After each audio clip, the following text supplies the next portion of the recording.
자, 온라인 모의고사 21번 문제 들어갑니다.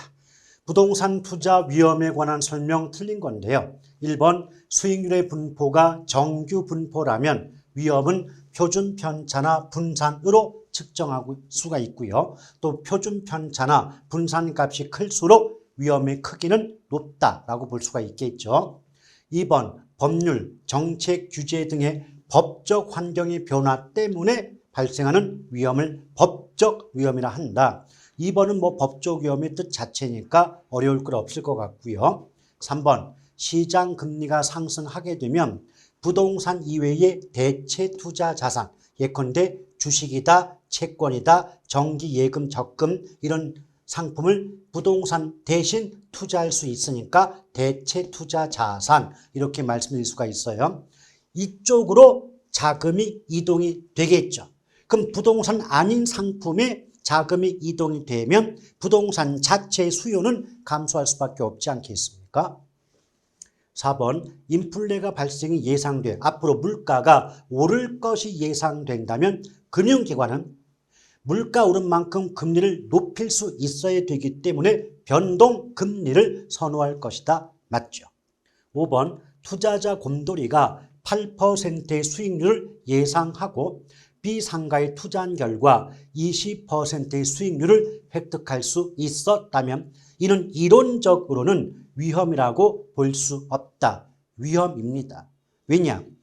우리가 이론적으로 배울 때 위험이란 기대 수익률과 실제 수익률이 일치하지 않을 가능성을 위험이라고 배워봤던 기억이 있지 않습니까? 여기서 8%의 수익률이 나올 것으로 예상했다면 그 8%가 기대 수익률이 되는 거고 또 20%의 수익률을 획득할 수 있었다면 그 20%의 수익률은 실현 수익률에 해당이 되는 거죠. 이처럼 예상한 수익률보다 실제 수익률이 더 낮거나 높게 나온다면 양쪽이 일치하는 것은 아니고 기대 수익률과 실현 수익률이 일치하지 않는 경우가 위험이 되기 때문에 이론적으로는 5번 같은 경우도 위험으로 볼 수가 있습니다. 따라서 21번의 정답은 5번이죠.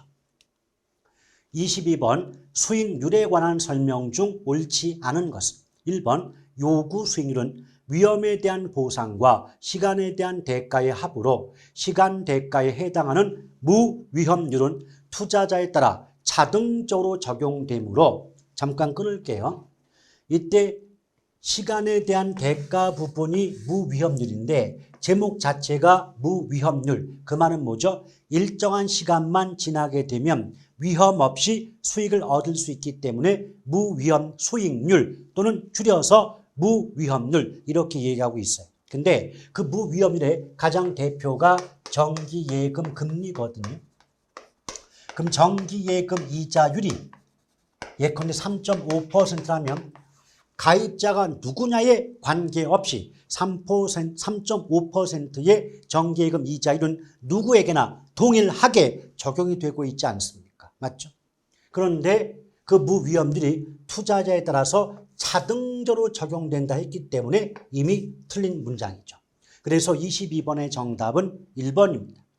또 2번은 요구 수익률의 의미 자체를 얘기하고 있고요.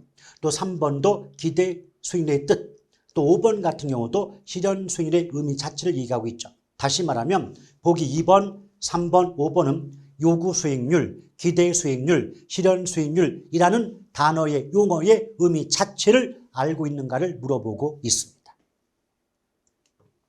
자, 23번 가상적인 아파트 투자 사업에 대해 미래의 경제 환경 조건에 따라 추정된 수익률의 예상치가 아래와 같다고 할 때 기대 수익률은 얼마냐고 물어봤죠. 이때 어차피 기대 수익률은 구하는 공식 자체가 상황별, 이때 상황은 경제 상황이죠. 이 표에서 보면 비관적, 정상적, 낙관적 하나하나가 경제 상황인데 출제자에 따라서 비관적 대신에 불황, 정상적 대신에 보통, 낙관적 대신에 호황 이렇게 말을 바꿔놓는 경우도 있어요.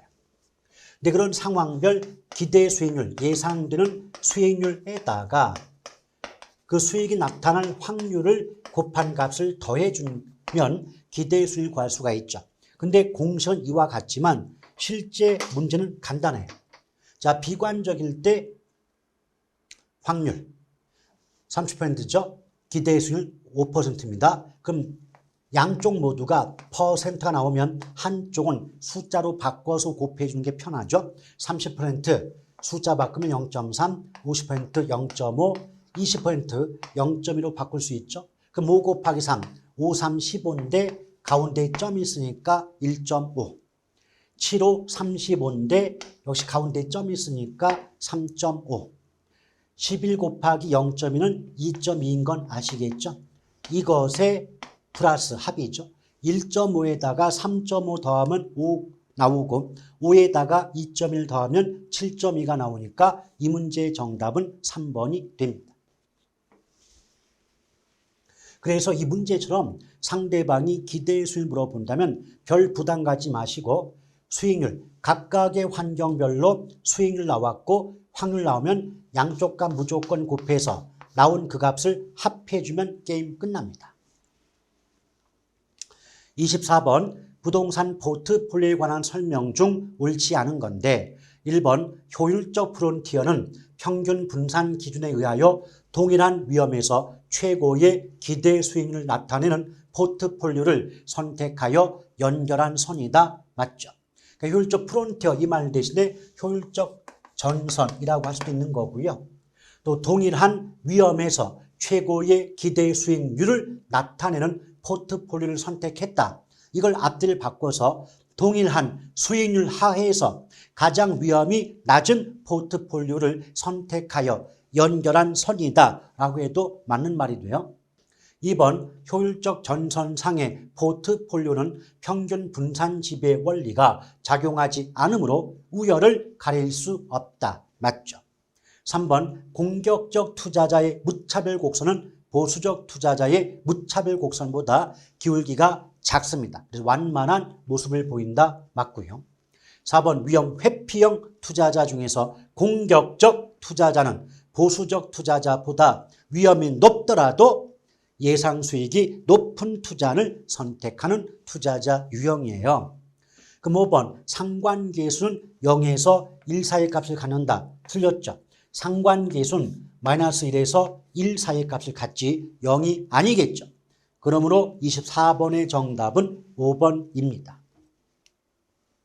자, 25번 현금 흐름에 관한 다음의 서술 중 옳지 않은 건데요. 1번 단위당 임대료의 임대 단위수를 곱하여 가능 총소득을 구할 수 있다. 맞고요.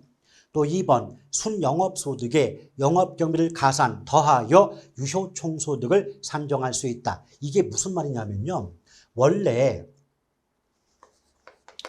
가능 총소득에서 공실 및 불량부채 빼주고 기타 수입을 더해주면 유효 총소득이 나오는 공식의 순서는 대략 알고 계시죠. 또 유효 총소득에서 영업 경비를 빼고 남은 값이 순영업소득 아니겠습니까? 맞죠? 그런데 여기서 2번이 뭐냐면 순영업소득에다가 영업 경비를 더해주면 합해주면 빼기 전의 값인 유효 총소득을 구할 수 있지 않느냐를 의미하고 있기 때문에 2번 문장은 맞는 지문이에요. 3번 유효 총소득에서 순영업소득을 차감하여 영업 경비를 구할 수 있다. 이게 뭐냐면 예컨대 유효 총소득이 1억인데 영업 경비가 얼마인지 모른대요.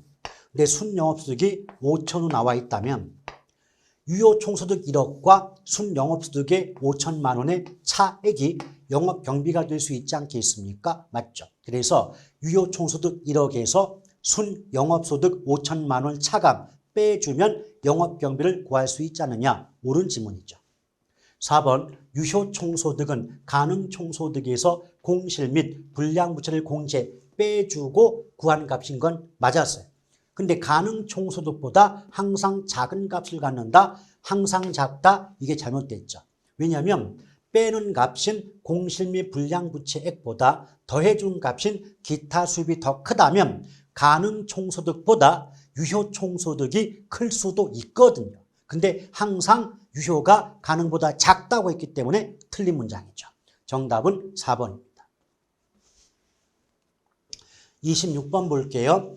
투자 타당성 판단 지표에 관한 설명 중 가장 옳지 않은 건데 1번 현가회수기간법.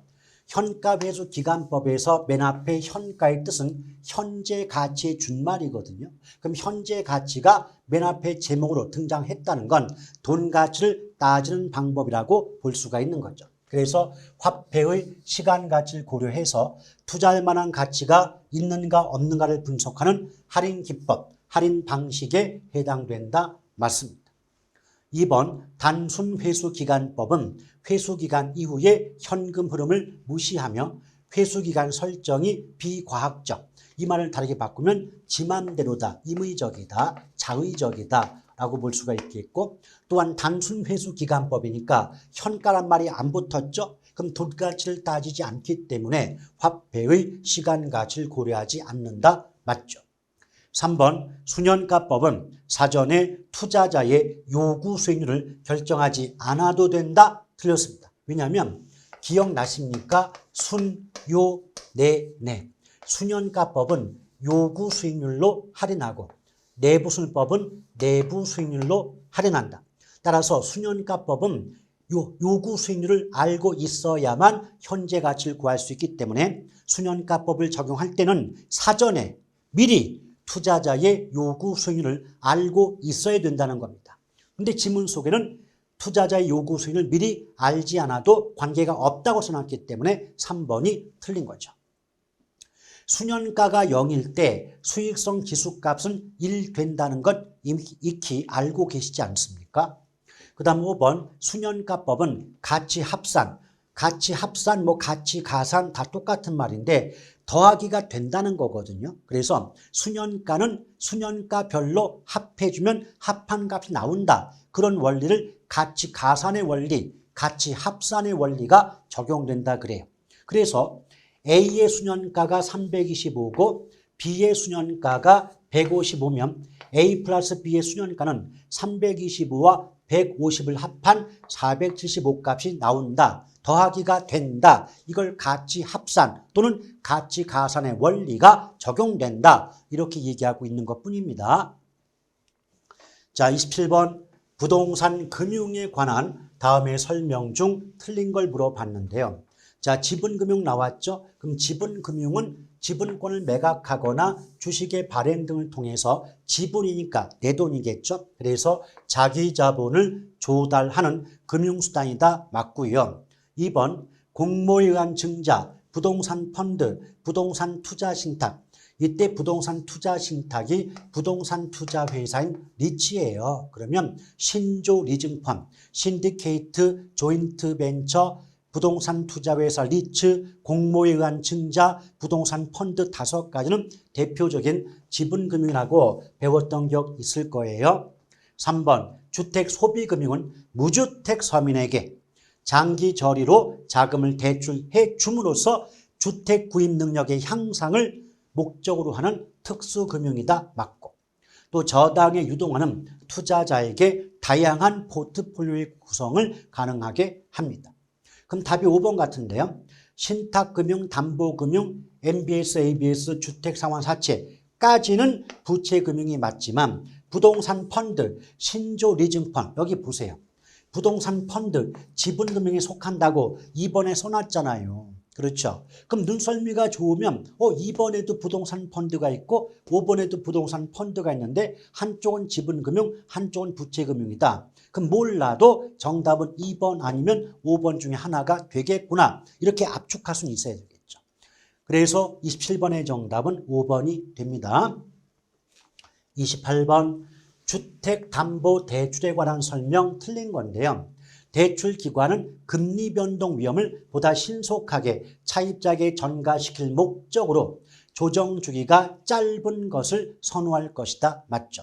그러니까 금리 이자율 조정 주기가 짧다는 건 그만큼 빠른 속도로 대출기관인 나의 위험을 돈을 빌려간 차입자에게 떠 넘길 수가 있다는 거죠. 그러므로 대출기관 입장에서는 그 조정 주기가 짧은 것을 선호할 수밖에 없죠. 그래서 어떤 문장이 나올 수가 있냐면, 자, 변동 이자율 저당 대부 방식의 경우 이자율의 조정 주기가 짧을수록 대출기관은 유리한 반면 차입자는 불리하게 된다. 이런 식의 문장도 자주 출제가 되고 있습니다. 2번 대출 초기. 자, 초기의 금리, 이자율 수준은 일반적으로 고정이자율 저당 대부에 비하여 변동 이자율 저당 대부가 낮다. 다시 말하면 고정금리가 변동금리보다 높단 말이에요. 이걸 입장을 바꾸면 변동금리는 고정금리보다 낮다라는 말과 같은 의미가 되겠죠. 3번 고정금리 저당 대부의 차입자의 상환부담, 빚 갚는 부담은 인플레 발생으로 인해 증가하지 않는다. 맞아요. 왜? 원래 물가가 올라가잖아요. 그럼 금리가 올라가게 돼 있어요. 근데 고정금리로 대출을 받았으니까 물가 상승하더라도 금리 자체가 올라가지 않기 때문에 금융비용 부담, 차입자의 빚 갚는 부담이 커지지 않습니다. 3번도 맞고요. 그 다음 담보가치 인정비율이 증가함에 따라 대출기관의 대출 이자율은 낮아진다. 틀렸네요. 높아지죠. 왜냐? 담보가치 인정비율 LTV 증가한다. 그 말은 대부 비율이 증가한다. 우리말로 바꾸면 대출 규모가 확대된다. 대출 규모가 확대된다는 건 보다 많은 목돈을 빌릴 수 있다. 보다 많은 돈을 빌릴 수 있다. 자, 많은 돈을 빌리게 되어 그럼 은행 입장에서 1억을 빌려줄 때보다 10억, 100억을 빌려줄 때가 돈을 떼먹혔을 때 어떤 충격, 위험이 높을 수밖에 없잖아요. 그렇죠? 그래서 상식적으로도 돈을 빌려주는 은행 입장에서 위험이 크면 그만큼 높은 이자율을 적용하게 된다는 점을 꼭 기억하시길 바라겠습니다. 그래서 대부비율이 증가한다는 말은 은행 입장에서 보다 많은 돈을 빌려줘야 된다는 거고 많은 돈을 빌려줄수록 돈을 떼먹혔을 때 충격이 크니까 위험이 높으니까 그만큼 높은 이자율을 적용하게 된다. 그래서 대출 이자율이 높아지는 거지 낮아진다는 말은 틀렸다. 그래서 28번의 정답은 4번이 되는 거예요. 29번 저당 유동화에 관한 설명 틀린 건데 자, 부동산 관련 대출은 일반적인 대출보다 기본이 10년 이상이 되다 보니까 장기 대출이죠. 그러면 자금의 고정화 현상이 발생한다. 이 말이 뭐냐? 예컨대 10억을 10년 만기로 대출해 주었다면 10억 대출 원금은 10년이 지나야 완벽하게 대출 기관으로 회수가 될 수가 있겠죠. 오케이? 그러면 10억이라는 목돈이 오랜 기간 동안 묶여 있는 상황이 발생하지 않습니까? 이런 현상을 자금의 고정화라고 얘기하죠. 그러면 이렇게 계속해서 장기 대출이 이루어진다면 은행은 한 번 목돈을 빌려주면 돌아오기까지 오랜 시간이 걸리다 보니까 이런 현상이 반복되다 보면 이제 빌려줄 돈이 부족해지는 문제가 발생합니다. 즉 대출 자금의 부족 현상이 발생하는데 이런 문제를 유동성 부족의 문제가 발생한다라고 얘기하고 있는 것뿐이에요. 그래서 유동성 부족, 즉 대출에 필요한 자금이 부족해지니까 보다 쉽고 빠르게 러시안 캐시죠. 대출에 필요한 자금을 확보하는 수단, 과정이 필요하고 그 결과 나온 게 저당의 유동화라고 보시면 돼요. 2번 저당이 유동화되면 대출자는 한정된 재원으로 많은 자금의 수요자에게 대출의 혜택을 제공할 수 있고요. 또 국제결제은행 기준 자기자본 비율, BIS 비율이 높아지니까 금융기관의, 대출기관의 어떤 재무구조가 개선되고 재무구조의 건전성이 강화된다. 한마디로 좋아진다. 이렇게 말이 나오게 되죠. 3번 저당의 유동화란 저당권 자체를 또는 저당을 하나의 상품으로 유통시켜 부족한 자금을 확보한다. 예쁘게 포장하면 새로운 신용 창조의 수단으로 활용한다. 이건 저당 유동화의 뜻 자체니까 정확히 좀 익혀두실 필요가 있는 겁니다. 4번 제2차 저당시장은 저당 대출 받은 1차 저당시장의 원저당 차입자와는 직접적인 관계가 없다. 맞고요. 자, 5번 지금 자산담보부증권은 주택대출채권을 기초로 발행되지만 주택저당담보부증권은 외상매출금, 할부채권, 부동산 저당채권 등 모든 자산을 기초로 발행된다. 아이고 교묘하지만 그럴듯하지만 앞뒤가 바뀌었습니다. 여기 보시면 자산담보부 증권 해놓고 주택대출채권 써놨잖아요. 그럼 주택대출채권을 기초로 발행되는 건 자산담보부 증권 ABS가 아니라 주택저당담보부 증권인 MBS입니다. 따라서 5번은 ABS와 MBS의 위치가 바뀌어야만 옳은 질문이 될 수 있으므로 정답은 5번입니다. 자, 30번 볼게요. 부동산 투자 회사법에 관한 설명 틀린 것은 1번 감정평가사 또는 공인중개사로서 해당 분야에 5년 이상 근무한 사람은 자기관리 부동산 투자 회사의 자산 운용 전문 인력이 될 수 있다. 맞고요. 2번 실체형 회사인 자기관리 부동산 투자 회사는 법인세 감면의 혜택이 없지만 명목형인 위탁이나 기업 구조조정 부동산 투자 회사는 법인세 감면 혜택을 받습니다. 한마디로 압축하면 실체형은 법인세 감면 안 되고요. 명목형은 법인세 감면 받아요. 3번 부동산 투자 회사는 부동산 취득한 후 5년의 범위 내에서 대통령령으로 정하는 기간 이내에는 취득 자산의 처분이 금지됨이 원칙이다. 맞습니다. 보다 구체적으로 말한다면 법률에서는 5년의 범위 내에서 대통령이 정하는 기간 그랬잖아요. 그럼 구체적으로 대통령령에서는 1년이라고 규정하고 있죠. 그러니까 5년의 범위 내라고 했으니까 4년이건 3년이건 2년이건 1년이건 위법이 아닌 거죠. 자, 4번 자기관리 부동산 투자회사 설립자본금 5억 이상, 위탁과 기업은 설립자본금이 3억 이상인 거 알고 계시죠? 그럼 답이 5번 같은데 주주 1인과 특별관계자, 이건 주식 소유 한도예요. 주식 소유 한도 또는 주식의 분산 그러는데 주주 1인과 특별관계자는요. 발행 주식 총수의 100분의 50, 즉 50%를 초과하여 보유할 수 없어요. 근데 50%인데 40%로 하였기 때문에 30번의 정답은 5번일 수밖에 없네요. 자, 31번 들어가 볼게요.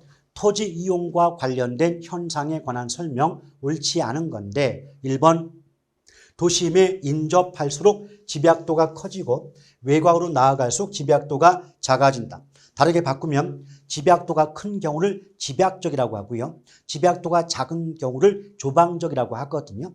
그래서 1번 문장 바꾸면 도심에 가까울수록 집약적 이용, 외곽으로 나아갈수록 조방적 토지 이용이 이루어진다라고 해도 같은 말이 됩니다. 2번 집약한계 나왔죠. 그럼 집약한계란 토지 이용 집약도의 상한선이고 한계 수입과 한계 비용이 일치하는 이윤 극대점에 해당한다. 이 말 자체는 그 집약한계의 뜻 자체이기 때문에 그대로 익혀두실 필요가 있는 거예요. 3번 직주분리. 직이 직장이고 주가 주거지니까 직장과 주거지가 멀어지는 현상이 직주분리가 되겠죠. 원인은 크게 세 가지인데요. 첫째, 도심의 직가고 둘째, 도심의 주거 환경 악화, 셋째, 교통의 발달이에요. 근데 여기 보면 교통체증의 발생 그랬는데 교통체증의 발생은 직주분리의 원인이 아니라 직주분리의 결과에 해당이 됩니다. 그래서 3번이 틀렸군요. 자, 나머지 뭐 4번이라든지 5번 같은 거 읽어보시면 뜻 자체니까 어렵지 않을 것 같습니다. 자, 32번. 부동산 개발의 타당성 분석 옳지 않은 건데 시장 분석은 신규 개발 사업뿐 아니라 기존 사업에 대해서도 사후 검증 차원에서 수행되기도 한다. 맞고요. 또 시장 분석은 주어진 획지를 어떠한 용도로 활용하는 것이 합리적인가를 결정하는 적지론적 역할을 수행한다. 이때 획지가 결국은 명칭이 획지인 거지 본질은 토지잖아요. 그렇죠? 그럼 토지가 먼저 나오면서 그 뒤에 용도가 붙으면 용도 앞에 토지 나왔죠? 그럼 토적이 되기 때문에 적지론을 의미한다라고 이해하시면 되겠습니다. 용도가, 자, 용도보다 토지가 앞에 나왔어요. 그럼 적지론. 거꾸로 용도가 토지 앞에 나왔어요. 입지론이에요. 용입 토적. 용도가 앞에 나왔다. 입지론. 용입. 땅이 먼저 나왔다. 토적. 적지론. 이렇게 구분하신다면 어렵지 않게 정답 구할 수 있고요. 자, 부동산 개발의 타당성 분석은 경제성 분석으로부터 출발하여 시장 분석을 수행한다. 틀렸네요. 경제성 분석과 시장 분석의 위치가 바뀌어야 돼요. 그래서 타당성 분석의 어떤 순서, 체계는 선행 분석이 시장 분석이고 후행 분석이 경제성 분석이에요. 그래서 시장 분석으로부터 출발해서 경제성 분석으로 이어진다라고 해야 맞는 거죠. 그래서 이 문제의 정답은 3번입니다. 4번은 경제성 분석의 뜻 자체거든요. 경제성 분석은 대상 어떤 그 개발 사업의 타당 수익성을 평가해서 과연 투자할 만한 가치가 있는가 없는가를 최종적으로 결정하기 위한 분석이 경제성 분석이죠. 자, 33번입니다. 부동산 관리 나왔네요. 틀린 겁니다. 부동산 관리는 물리, 기능, 경제 및 법률 등을 포함하는 복합 개념의 관리가 요구된다. 맞고요. 또 자산관리 나왔죠. 자산관리니까 부동산의 가치를 증가시키거나 또는 소유자의 이익을 증대시킬 목적으로 이루어지는 가장 적극적인 관리 영역이 자산관리예요. 자, 3번 간접관리. 간접관리는 위탁관리죠. 그러니까 소유자가 직접 관리하는 게 아니라 전문업자에게 관리 업무를 맡길 때 위탁관리죠. 따라서 위탁관리는 가장 관리의 전문성이 높다 보니까 관리 업무의 전문성과 합리성을 높일 수 있다.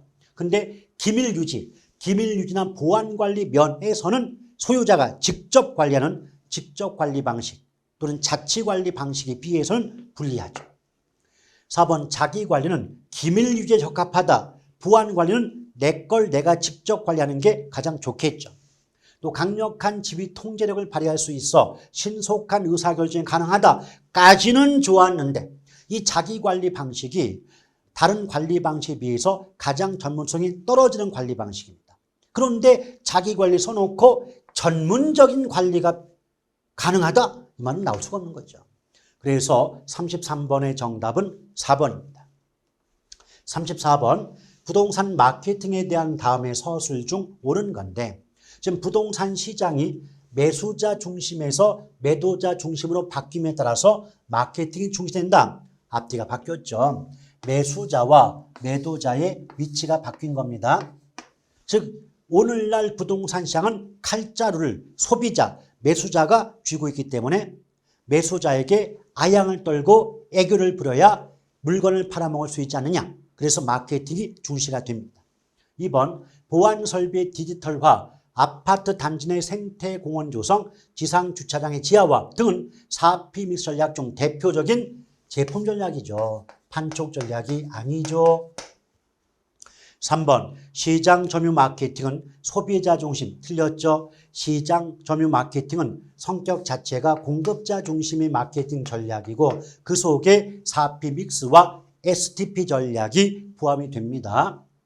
4번 관계 마케팅. 관계 나왔죠. 그러니까 소비자와 공급자, 다른 말로 수요자와 생산자의 일회적 거래에 대한 반성으로 지속적인 관계 유지를 바탕으로 장래의 가능 고객을 사전에 확보하고자 하는 마케팅 전략을 관계 마케팅 전략이라고 얘기합니다. 답은 4번이겠네요. 5번 경품, 사은품. 자, 이렇게 품자 돌림 나왔다. 경품, 사은품, 기념품, 품자 돌림 나오면 이것은 뭐다? 판촉 전략. 그런데 유통 경로라고 했기 때문에 틀렸죠? 그러므로 34번의 정답은 4번입니다. 35번 다음은 부동산 가격과 가치에 관한 설명 틀린 것. 자, 가치는 앞으로 기대되는 예상되는 유무형의 편익을 현재 가치로 만든 값을 얘기한다. 그러니까 현재 가치로 만든 값이기 때문에 가치는 성격상 현재 값인 거 아시겠죠? 2번 부동산 가격은 소유권 기타 권리 이익에 대한 대가의 성격이 있기 때문에 물건이 하나일 망정 그 하나의 물건에 2개 이상의 권리나 이익이 존재한다면 가격도 2개 이상 복수의 가격이 형성될 수 있죠. 또 3번 가치가 오르면 가격도 오른다. 그럼 같은 방향으로 바뀌니까 가치와 가격은 비례관계에 있다고 볼 수가 있는 거죠. 4번 가격은 가치의 장기적인 균형치라고 할 수 있다. 아깝습니다. 앞뒤가 바뀌었어요. 가격과 가치 위치가 바뀌었다. 그래서 가치는 가격의 장기적인 균형치라고 해야 맞는 말입니다. 그래서 35번의 정답은 4번이고요. 5번 가치는 추상적, 주관적, 가격은 객관적, 구체적 개념. 그러니까 만약에 4번 문장을 처음 보거나 이해하지 못한다 할지라도 나머지 지문 보기 자체가 너무 간단하고 또 전형적인 표현이 됐기 때문에 답을 구하기에는 그리 어렵지 않는 문제라고 볼 수가 있겠습니다. 36번이죠. 지역 분석과 개별 분석에 관한 설명 가장 옳은 건데 개별 분석은 인근 지역의 표준적 이용 및 구체적 가격을 판정함의 목적이 있다. 여러분, 개별 분석은 인근 지역이 아니라 대상 부동산이고 표준적 이용이 아니라 그 대상 부동산의 가장 바람직한 최유효 이용 및 구체적 가격 판정이 목적이 있는 분석이에요. 틀렸고요. 2번, 지역 분석은 가치 형성 요인 중 지역 요인을 분석한다까진 좋았지만 대상 부동산의 최유효 이용을 판정하는 건 지역 분석이 아니라 개별 분석이죠. 틀렸고 3번, 유사 지역은 대상 부동산이 속하지 않은 지역으로 인근 지역과 지역적 특성이 유사한 지역을 말한다. 맞죠? 나머지 볼게요. 지역 분석은 부분적 국지적인데 개별 분석은 지역적 광역적이다. 앞뒤가 바뀌었습니다. 지역 분석이 개별 분석보다 분석의 범위가 넓기 때문에 지역 분석은 전체적, 광역적, 거시적, 종합적 분석인 반면 개별 분석은 분석의 범위가 좁다 보니까 미시적, 구체적, 부분적 분석에 해당이 됩니다. 앞뒤 바뀌었네요. 5번, 대상 부동산의 최유효 이용 판정을 위해선 개별 분석이 선행. 아니요. 지역 분석이 개별 분석보다 선행함이 일반적이라고 배웠던 기억이 있지 않습니까? 맞죠? 그래서 36번의 정답은 3번. 자, 37번 볼게요. 다음 중 감가 수정 방법이 아닌 것은? 그럼 감가수정 방법 종류만 외울 때는요. 율액 상관 분이에요. 정률법, 정액법, 상환기금법, 관찰감가법, 분해법. 이 5가지가 감가수정 방법인데 1번의 정액법 나왔고 일단 투자결합법은 수익환원법 중 환원 이율을 결정하는 방법이에요. 환원 이율의 결정 방법에 투자결합법이 포함되기 때문에 얘는 감가수정 방법이 아니므로 답이 2번이죠. 나머지 내구성 분해 방식은 분해자가 붙었기 때문에 분해법과 같은 말이고요. 나머지 관찰감가법 또 대부분 교재에는 나오지 않지만 임대료 손실환원법도 종류로 봤을 때 감가수정 방법에 속하기는 합니다. 자, 그러므로 37번의 정답은 2번입니다. 자, 38번 신축 후 10년이 지난 건물의 기준시험 현재 대상 건물의 제조달 원가는 1억이고 경제적 내용연수가 50년, 내용연수 만료 시에 잔존 가격이 1,000만 원일 때 적산가액을 구하면 얼마인가 그랬죠. 일단 감가수정 방법이 정액법이네요. 그럼 적산가액은요. 공식 자체가 기준 시점에서의 제조달 원가를 구하고 그 값에서 감가 누계액, 다른 말로 감가 수정액을 빼고 값을 구하죠. 근데 누계라고 하는 건 어떤 값을 계속 합했다는 의미가 되죠. 그래서 감가 누계액은 해마다 가치가 깎이는 금액을 구하고 지금까지 지나온 세월인 경과년수를 곱해준다면 지금까지 가치가 깎인 총액이 얼마인지를 알 수가 있는데요. 이때 매년 감가액은 감가수정 방법이 정액법이다 보니까 경제적 내용연수로 제조달 원가 빼기 잔존 가격을 나눠주시면 됩니다. 근데 이게 처음에 그 공식을 접할 때는 되게 복잡해 보이는데 이를 악물고 한번 해보겠다고 덤벼들어 보잖아요. 그럼 공식만 외워진다면 그 다음부터 계산은 그냥 사한수입니다. 그냥 알아서 풀려요. 걱정할 거 없습니다. 자, 주어진 조건 대입해 볼게요. 지금 신축 후 10년 지났다? 아이고 경과년수가 10년이군요. 또 기준점 현재 기준 시점 현재 대상 물건의 재조달 원가가 1억이에요. 1억. 그럼 1억인 건 알았고, 그럼 이 공식에도 이렇게 1억을 써주고, 그 다음에 잔존 가격이 1,000만 원이죠. 그러면 1억에서 1,000만 원 빼면 9천만 원 나와요. 그런데 경제적 내용수 구해볼게요. 지금 경제적 내용수가 50 나와요. 그럼 50으로 9천을 나누시면 되는데 0 하나 빼도 관계없으니까 900 나누기 5하면 5일은 5, 58에 40 되기 때문에 180이 된다. 이 말은 뭐냐면 해마다 이 물건, 건물의 값어치가 180만 원씩 깎여 나간다는 의미가 되죠. 이제 180만 원씩 10년 동안 깎였으니까 지금까지 감가 두 개, 가치가 깎인 총액은 1,800이 되죠. 1,800이 됩니다. 180만 원씩 10년 동안 깎였으니까요. 그럼 1억에서 1,800을 빼주면 현재 이 건물에 남아있는 값어치는 8,200이라고 볼 수가 있는 거죠. 그러면 보기 5개 중에 숫자 82 나온 보기는 2번 하나뿐이 없으니까 2번이 정답이 된다라고 보시면 됩니다. 자, 39번. 다음 감정평가 용어에 관한 설명 중 틀린 건데요. 일괄평가 나왔죠. 일괄이니까 2개 이상의 물건이 일체로 하나의 물건처럼 거래되거나 이용될 때 또 불가분의 관계에 있을 때는 따로 떼어낼 수가 없으니까 일괄하여 함께 모아서 평가한다 맞고요. 또 이번은 시장가치의 뜻이니까 굳이 제가 설명할 건 없어요.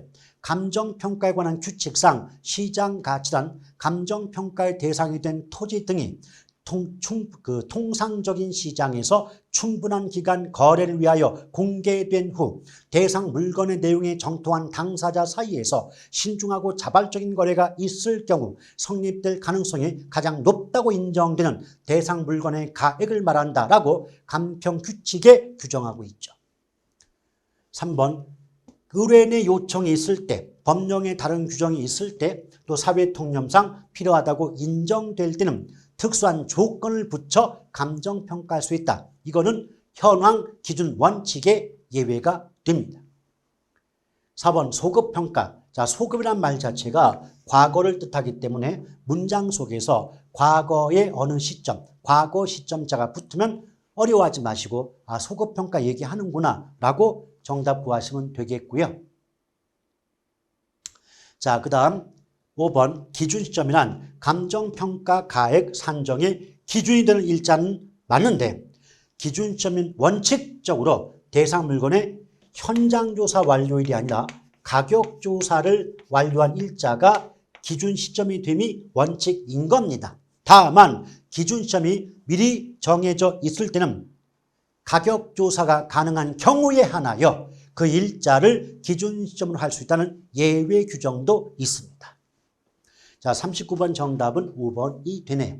자, 40번입니다. 다음은 부동산 가격 공시제도에 있어서 표준지 공시지가 효력에 관한 설명 틀린 것.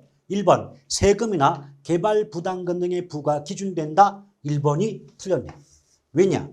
지금 세금이나 부담금은 빼서 가는 거죠. 오케이? 그래서 자, 세금, 뭐 부담금, 뭐 사용료